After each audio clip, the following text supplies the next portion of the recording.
When it comes to solar power, is it better to go big or scale it out? Central inverters bring the muscle, but distributed inverters claim flexibility.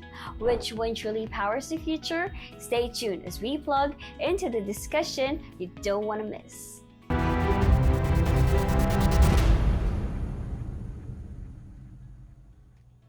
Joining us today are representatives from Ingeteam and Jema Energy. Both companies are driving the future of utility scale and industrial renewable energy projects in Spain and worldwide.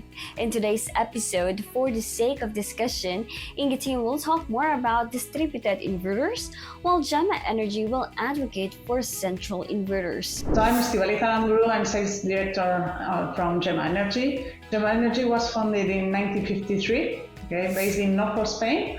Since 2009, we were integrated in Irizar Group. We are present in 3 different segments. Everything is designed and manufactured here in our headquarters close to San Sebastian.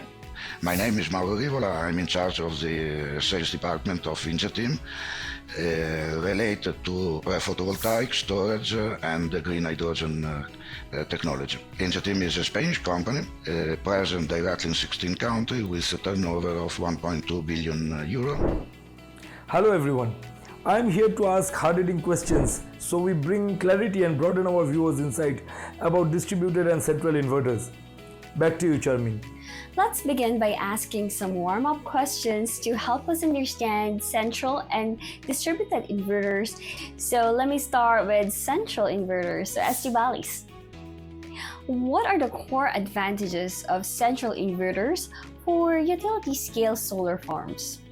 So I think that we have all first in mind the central inverters in utility scale. It's a simplified installation. Okay, so there are fewer components, so you have an AC streamline cabling, so it's easier in that terms. But there is another important feature for utility scales, that it's the grid support and grid codes compliance. So I will say that in performance for all the grid ancillary services, it's must have a centralized inverter for the utility scales. Okay, now going into the other side, I'd like to know, Mauro, what are the main benefits distributed inverters offer in large-scale solar installations? The advantages of the distributed inverter I can see only when you have a hilly environment, let's say, a lot of shadows, much different PV module orientation and so on. In this case, maybe makes sense to have, in order to have a better efficiency of the plant, to use a string inverter. So apart where you have a lot of mountains and shadows, the string inverters is always the best solution for investors, IPP and developers as well. There's a lot said about central and distributed inverters, but how much of it holds up under pressure? So, Trembak, let's put these assumptions to the test. Hit us with your toughest questions. I'm going to start with central inverters. Estibalitz, risking the entire operation on a couple of central inverters, isn't it like putting all your eggs in one overpriced basket? What happens when the king goes on vacation? We have this modular design, okay? So we are not having, like, if we have a trouble in a power unit, we are not losing all the power output of the equipment. So we have like an advantage in that way, okay, about other central inverters. But moreover is that this is only when troubles are happening, okay? You know that the law of physics and of MTBF is that you have less components with central inverters, so you have less failures, okay?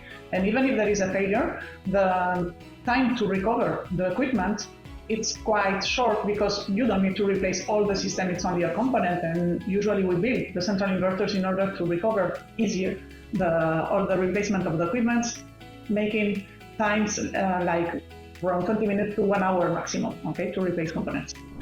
All right, now to you, Mauro. On a shaded installation using distributed or string inverters, how do you address the chaos of juggling dozens of these units when issues are popping up everywhere?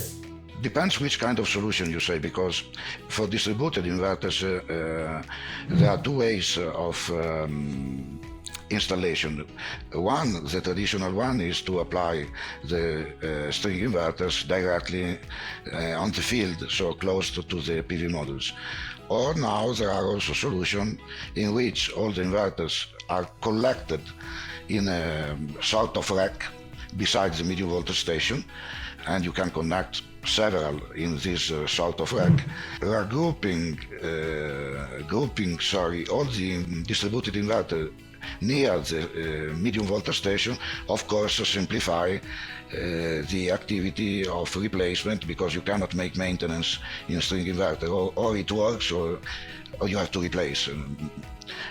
Having all together in a, let's say, clean area where is possible to work in safety and clean environment, simplify a little bit the replacement of the inverter when it gets fault. Now back to central inverter. Don't you think too much equality spoils the system? Why drag down efficient panels just because one is fatigued in the shade? Central inverters cannot manage as well as decentralized inverters the mismatch of the PV modules. Okay, but said that, I will say that in utility scale plants, usually you are putting in parallel several strings of PV modules. Okay, and above 3 strings that you are putting in parallel, the effect it's minimum. Okay, in the MPPT mismatch. So I will say that you have a lot of tools to simulate and emulate the different output of energy, considering central inverters or decentralized inverters, and you can compare both systems, okay? Depending more on the land than about the quality of the equipment, of course, okay? But usually if there is a cloudy day, you will see the effect, but you need to consider the average of the year, okay? And under the average of the year in centralized system for utility scale, the effect is minimum. In a utility scale project having partial shading conditions, would you be going more towards a central inverter solution or more towards the distributed inverter solution?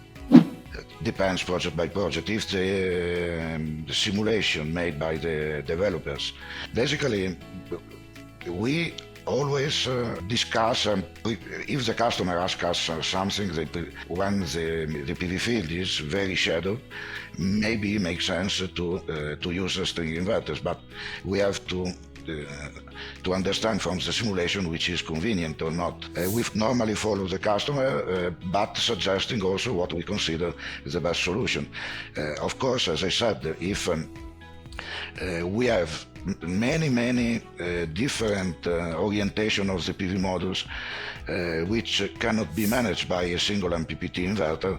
At this point is convenient to use a distributed inverters with inverter grouped all together next to the medium voltage station.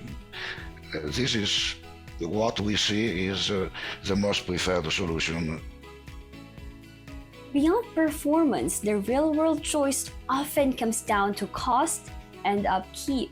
Which system gives you more value in the long run? Let's dive in. For Jema Energy, my question will be, do you think central inverters are the ultimate team play, or do they bench the entire squad when the AC takes a break? I would say liquid-cooled systems are some industrial devices that have a long lifespan. They are really reliable systems. Okay, we are not talking about a liquid system that needs to have an input from an external water delivery or whatever. Okay, it's a closed system. I would say the reliability of the cooling systems is higher than the fans ones. There are some drawbacks, but I think that the new systems with cooling system with anti-drops and quick connectors and so on are improving the maintenance services about cooling system. Does the need of specialized technicians increase the long-term labor costs compared to general technicians who can handle smaller inverters? When we are talking about centralized inverters, for sure we need some technicians, some trained technicians. But for example, from Jema point of view, we can train the customer's technicians so they can perform all the tasks, all the maintenance tasks by themselves without relying on an external technical support. Moreover, when comparing distributed and central inverters, what are their pros and cons in terms of logistics and installation for utility or semi-utility scale projects? I don't see differences between one and the other. In our case, I don't know other cases, but for our skid is for central and distributed inverters, more or less is based on the same design. Of course, for the connection on site, when you have a distributed inverter, it's easy to understand that they need a longer connection time because you have to connect much more components compared to a solution. But when a string inverter fails, it's so compact that doesn't make sense to repair on site or replace some component because it's so compact that it's difficult to assess to the power components. At this point, we replace completely the inverter. The inverter which failed is sent back to our factory where we can repair, but in a comfortable situation, and send back to the client. So the maintenance of string inverter means a replacement of the defective inverters. The maintenance is needed for the medium voltage station because you have the AC combiner, you have medium voltage transformer, switch gear, which need their own maintenance, which can be a normal routine maintenance. An Ingeteam always provide a suggested kit of spare parts for each utility scale project, both distributed or centralized, nothing changed. What we suggest for the first years of operation. If I can add some point about logistics, when we are talking about logistics, and as Mauro told before, the power station, we never have to forget that even in decentralized or centralized solution, we are having a step-up transformer, mainly in utility scale. If we can bring the transformer to the field, we can bring the central inverter to the field, or a solution with distributed inverters. So I think that it's not making any difficulty in terms of logistics to add a centralized solution, or even decentralized, or together close to the power station. So it's remaining the same solution. Aren't central inverters just oversized problems waiting to slow down projects in remote areas? So in our centralized solution, we are building all together the system, the central inverter with the transformer and switch gear. So everything is coming together, and it's coming already cabled and wired and tested, and it's compact solution that can get introduced in an open-top container. So it's a standard format that you can ship all over the world. And you can just download from the container to the truck and then to the field. Get ready for the big picture and let's talk about scalability and future-proofing. Okay, so I have a rather funny tone question for Estibalitz. Isn't asking a central inverter to scale like squeezing into your high school jeans? Possible but very painful for anyone involved. So I would say the evolution of central inverter has been the same as decentralized. I think that the bigger are the decentralized inverter, the bigger are the centralized inverters. So we have been seeing an evolution. We started with 1 megawatt devices. Now we are up to 4.5 megawatt devices, equipments. The question is, how much do you want to decentralize? Because our inverters are never getting, they are not 50 megawatt inverters. They are having multiple inverters to reach the 50 megawatt inverter. So it's already a scalable solution with a bigger size, but it's a scalable solution. And I will say that another point that it's quite flexible, because when you are comparing a central inverter versus a decentralized inverter, it's a black box. It's something that it's delivered as it is. You cannot modify anything.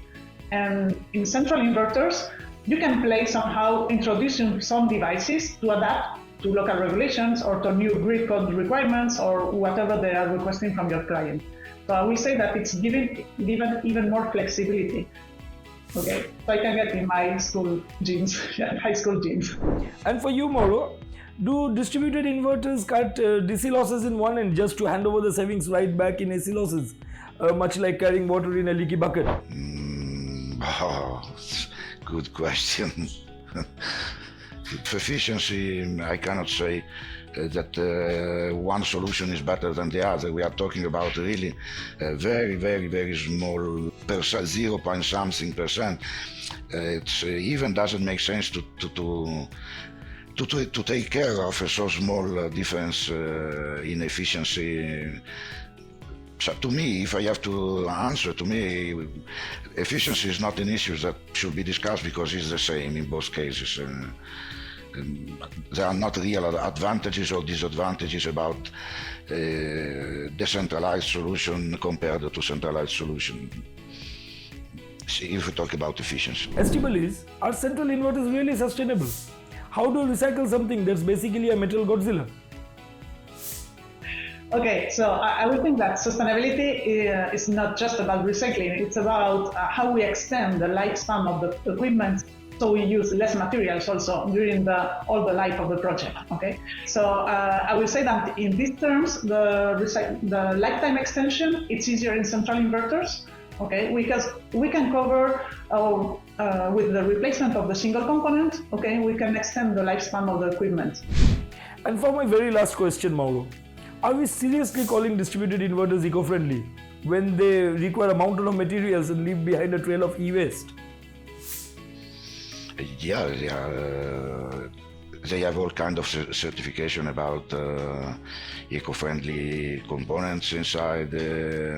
Even during the manufacturing process, we have all kind of certification because Ingeteam, as I think Jema as well, we are very committed with the environmental conditions of our factory. We work in the renewable energy sector, so we are very committed in this aspect. So yeah, we can say yes. That's a wrap on my end. Thanks to both of you for answering all my questions with clarity. Over to you, Charmi. Thank you so much, Shambak. And of course, thank you so much to Mauro and Estibalitz for your time and all the insights that you shared in this episode about central and distributed inverters. So, any parting words for our viewers before we wrap up? From my part, I think that both technologies are complementary, okay? That it's not a question of enemies or whatever. So I think that we can, in some situations, you can move to central inverters. In other, you can choose string inverters.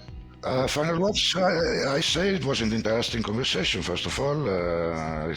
Thank you, everyone. And hopefully we can meet each other in person and continue to talk a little bit. Thanks for watching ENF Trade TV, your trusted source for all things solar.